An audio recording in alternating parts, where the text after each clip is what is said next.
Hello friends, फिर से स्वागत करता हूं आपका आपके अपने चैनल सुशांत चेस टॉयज में। आज का टॉपिक है प्रैक्टिकल एंड गेम के ऊपर। तो आज मैं जो एग्जांपल लेके आया हूं वह एक्चुअल मेरे ट्रेनिंग सेशन में का पोजीशन है। तो मैं दिखाने जा रहा हूं कि किस तरह से इस टाइप के पोजीशंस को, जो एक्चुअली देखिए व्हाइट एक पॉन अप है, बिशप वर्सेस नाइट है, तो इसका जो टेक्निक है सीखने के लिए हम इस टाइप के पोजीशंस को प्रैक्टिस करके अपने से स्ट्रॉन्गर प्लेयर या कई साइड्स पे बॉट्स होते हैं उसके अगेंस्ट कस्टम पोजीशन सेट करके इस टाइप के पोजीशंस प्रैक्टिस कर सकते हैं। काफी सॉफ्टवेयर्स भी होते हैं, जैसे कि चेस मास्टर का एक सॉफ्टवेयर है जिसमें 150 पर्सनैलिटीज है। अलग अलग पर्सनैलिटी चूज करके कस्टम पोजीशन करके इस टाइप के पोजीशन से हम अपना एंड गेम टेक्निक सुधार सकते हैं। तो यह है पहला एग्जाम्पल जिसमें हम देखेंगे कि गेम में क्या हुआ। मैं ब्लैक था इसमें और एक स्टूडेंट को मैंने दिया था व्हाइट से विन करने के लिए। उसने कहा कि पोजीशन तो विनिंग है, और देखते गेम में क्या हुआ। फिर हम कंपेयर करेंगे कि क्या उस स्टूडेंट ने जिस तरह खेलना चाहिए था वैसे ही खेला या कहीं पे मिस्टेक्स हो गए। तो विन लॉस से भी ज्यादा इंपॉर्टेंट जो इसमें टेक्निक इंप्रूव होता है। तो सबसे पहले उसने खेला बिशप A6, मैंने खेला king F8, king F1, KE7, KE2, KD6, KD3। यहां तक प्लान फिर भी सही है। व्हाइट जो है किंग को अपने एक्स्ट्रा पॉन की तरफ ले जा रहा है और आगे चल के पॉन्स को पुश करना चाहता है। तो प्लान तो सही है, थोड़ा सा एग्जीक्यूशन गड़बड़ है, उसके बारे में हम बात करेंगे। शायद पहले बिशप C4 करना था ताकि F7 पर अटैक हो और शायद मुझे KE7 पीछे ले जाना पड़ता। यहाँ पे मैंने खेला ND5। अब देखिए दो थ्रेड्स आ गए, एक NB4 चेक में बिशप जा रहा है और दूसरा नाइट F4 चेक में G2 का पॉन चला जा रहा है। अभी भी कोई डेंजर नहीं है। उसने खेला किंग C4, मैंने खेला नाइट F4, G2 का पॉन अटैक, G2 हिलाने से H3 चला जाएगा। तो उसने खेला bishop B7, KC7, bishop F3, king B6। शायद किंग D6 रहना थोड़ा बेटर ऑप्शन था, पर मैंने सोचा पहले टेस्ट करते हैं, देखते हैं कि वो क्या करता है। तो उसने खेला B4, रीजनेबली ठीक ठाक प्लान है। व्हाइट A4 A5 या A4 B5 करना चाहता है, अभी हम जल्द देखेंगे। अब मैंने सोचा इस बिशप को हटाने की कोशिश करते हैं ताकि G2 पे प्रेशराइज कर सके। तो G5, पहले पॉन्स को बिशप के अपोजिट कलर में रख रहा हूं।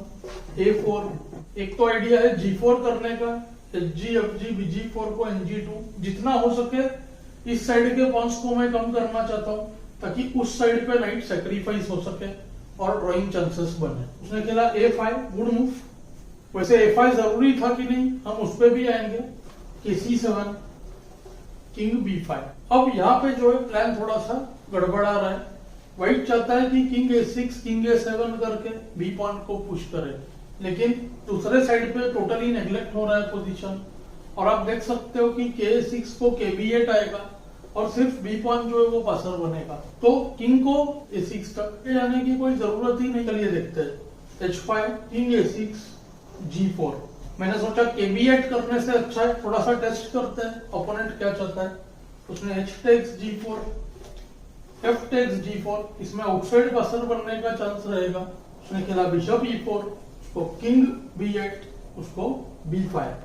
यहाँ पे आप देख सकते हो, दिखने में क्या लग रहा है, प्लान एकदम सही तरह से हो रहा है और B6 तो आएगा ही, लेकिन ऑलरेडी व्हाइट हम कह सकते हैं कि थोड़ा मिस्टेक तो कर चुका है। किंग का पोजीशन A6 पे सही नहीं है, अपने प्लान में ही बिजी था और टैक्टिक्स मिस हो गया। Night E6। इसी तरह से कई बार प्लेयर्स जो है फंस जाते हैं। अब देखिए नाइट C7 चेकमेट है और दूसरा नाइट C5 चेक में बिशप चला जा रहा है। जो पोजीशन अब तक दिखने में ठीक था, देखिए सडनली लूजिंग हो गया क्योंकि व्हाइट जो था केयरफुल नहीं था। उसने खेला B6, उसको मैंने किया नाइट C5 चेक, KB5 और नाइट टेक्स C4। और आप देख सकते हो कि अब B takes A7, king takes A7 के बाद F2 भी चला जा रहा है और H4 H3 H2 के बाद जो है ब्लैक ही गेम जीत जाएगा। तो अब हमें करना क्या है, इस गेम को देखते हुए इसको फिर से आप जरूर प्ले करें और ऐसे पॉइंट्स ढूंढने की कोशिश करें जहां पे गेम टर्न हुआ, जिसको हम टर्निंग पॉइंट कह सकते हैं। गेम जो है बदल गया। तो 2-3 जगह मैं आपको बताऊंगा जहां पे व्हाइट बहुत ही इजीली जीत सकता था। प्लेयर ज्यादा वीक नहीं है, अराउंड 1400 लेवल का प्लेयर है, तो उसने जो पहला जो प्लान किया मैं कहूंगा राइट है, उसमें भी मैं एक दो इंप्रूवमेंट बताऊंगा, पर उसका जो इनिशियल प्लान था बिल्कुल ही सही था, उसको चेंज नहीं भी करता तो भी चल सकता था। तो हम चलते, हमेशा इस टाइप के पोजीशंस में उल्टा चलना चाहिए। हम लास्ट पॉइंट पे आएंगे और मैं आपको एक दो पॉइंट्स ऐसे बताऊंगा जहां पे 100% व्हाइट बहुत ही सेफ तरह से गेम को कन्वर्ट कर सकता था। सबसे पहले तो हम इस पोजीशन पर चलते हैं जहां पे व्हाइट ने A5 चेक दिया। इस जगह पे हम देख सकते हैं कि व्हाइट के पॉन्स तो आगे बढ़ चुके हैं और ब्लैक का किंग फंस चुका है। तो किंग और बिशप जो व्हाइट के देखिए दोनों ही लगभग फ्री है। बिशप G2 का थोड़ा सा डिफेंडर है, लेकिन व्हाइट का किंग जो है वो एक्स्ट्रा पीस है। और जैसे कि पास्ट पॉन के पोजीशंस में हमेशा करते हैं, उसी पॉन को क्वीन करने के पीछे नहीं पड़ना चाहिए। किंग जो है दूसरे साइड पे जाके पॉन्स ले लेता है और ओपोनेंट का किंग जो है हमारे पास्ट पॉन के लिए अटक जाता है। तो यहाँ पे देखिए KD4 कर सकता था व्हाइट। अब A5 करे तो BA5, किंग A5, KE5 के बाद यहाँ पे सब कुछ चला जाएगा फ्री में। तो ब्लैक को जो भी कुछ है इधर बचाने की कोशिश करना होगा। तो नाइट G6 करके एंट्री रोक सकता है। तो यहाँ पे एक तो BH5 हो सकता है, पर तुरंत BH5 को नाइट F4 आ जाएगा। तो व्हाइट जो है बिशप D5 करके बिशप को F7 पे लेके जाके नाइट को ट्रेड कराने का थ्रेट क्रिएट करेगा और इस गेम को इजीली कन्वर्ट कर लेगा। दूसरा पॉइंट आप देख सकते हो कि यहाँ पे G3 करना बहुत ही यूजफुल मूव है। G3 से होगा क्या, नाइट के आगे के पॉइंट्स बंद हो जाएंगे और नेक्स्ट मूव BH5 आएगा और उसके बाद नाइट ट्रेड करने का थ्रेट से E5 पे से एंट्री मिल जाएगा व्हाइट को और व्हाइट जो है जीत जाएगा। तो KD4 को H5 कर सकता है, H5 को KE5, उसको नाइट D3 चेक। अब F2 या B4 में से एक पॉन मिल जाएगा, किंग टेक्स F5। और अब दोनों ही केस में चाहे नाइट B4 हो, उसको किंग टेक्स G5, KA5। और यहाँ पे काफी कुछ है, बिशप H5 लेके बिशप E8 पे रख सकता है व्हाइट, या तो फिर सिंपल BD1 करे और फिर नाइट D3 को H5 ले ले और फिर F पॉन को या G पॉन को पुश करे। ये भी पोजीशन एकदम टिपिकल पोजीशन है। बिशप वर्सेस नाइट में रेस ऑफ पॉन में हमेशा बिशप सुपीरियर होता है, क्योंकि बिशप कहीं भी दूर से इस A पॉन को गार्ड करके रखेगा और अपने पॉन्स का भी प्रमोशन को हेल्प करेगा। और नाइट जबकि रूक पॉन के अगेंस्ट बहुत ही ज्यादा खराब होता है। तो फॉर एग्जांपल आप देख सकते हो यहाँ पे king H5, night F2, bishop C2। Night को अब रोक लिया है हमने और अब सिंपल H4 के G5 H5 करते हुए जो है व्हाइट जीत जाएगा। ये तो एक सबसे लास्ट का पॉइंट था। एक स्टार्टिंग में पॉइंट बताता हूं जहां पे व्हाइट और अच्छे से खेल सकता था।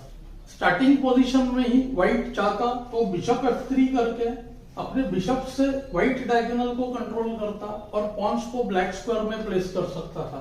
फॉर एग्जांपल देखिए नाइट D7, नाइट E5 पे आना चाह रहा है। अब दो आइडियाज है, एक तो BC6, नाइट E5 फोर्स करके BB5, इससे नाइट के जो है हम चारों जो ये स्क्वायर्स है कंट्रोल कर ले रहे हैं आगे के। और नेक्स्ट मूव देखिए F4 हो जाएगा, जैसे कि king F8, F4, night G6, G3। Night के देखिए सारे एंट्री पॉइंट्स को किस तरह से कवर कर रहे हैं। बिशप व्हाइट स्क्वायर्स पे काम कर रहा है और पॉन्स ब्लैक स्क्वायर पे। और अब किंग सीधा जो है D4 तक आएगा और फिर B4, A4, A5 करने के बाद हम सेम टेक्निक दूसरे साइड पे एंटर करने की कोशिश करेंगे। तो फॉर एग्जांपल आपको दिखाता हूं KE7, KF2, KD6। जैसे ही किंग आना चाहेगा bishop C4 on attack, F6, B4। देखिए किस तरह से हमने सारे स्क्वायर्स कवर कर लिए, एंट्री पॉइंट्स को कवर कर लिया है पॉन्स और बिशप के हेल्प से। KC6, king E3, KD6, KE4। और आप देख सकते हो अब बहुत ही जल्दी किंग जो है एंट्री ले लेगा। यहाँ पे दो आइडियाज है, एक तो हम BG8 करके व्हाइट स्क्वायर्स पे से एंट्री ले ले, पॉन को H6 पे फोर्स करें, या तो अगर फिर से किंग C6 गया तो किंग F5, KE6, KF7 से भी एंट्री बना सकते हैं। तो ये जो पोजीशन है आप देख सकते हो व्हाइट का बहुत ही इजीली विनिंग है। कई बार अगर इधर एंट्री नहीं मिले तो white A4, A5, B5 check के बाद B6 यूज करेगा, किंग को और कॉर्नर में पुश करेगा और फिर अपना किंग जो है दूसरे साइड पर ले जाएगा। तो तो ये हो गया इस पोजीशन का एक स्टैंडर्ड टेक्निक जिससे व्हाइट बहुत इजीली जीत सकता था। हालांकि मैं कहूंगा गेम में जो व्हाइट ने किया इतना भी बुरा नहीं था। किंग लाना ये एक बहुत ही जनरल और स्टैंडर्ड प्लान होता है। इस जगह पे आप देखो व्हाइट ने F4 टेम्पो गेन करते हुए लाया, नहीं तो भी किंग जिस तरह से व्हाइट ने गेम में लाया वो भी ठीक ही था। तो मुझे उम्मीद है आपको इस पोजीशन में से बहुत कुछ सीखने मिला होगा। मुझे कमेंट्स में जरूर बताएं। Thanks for your time.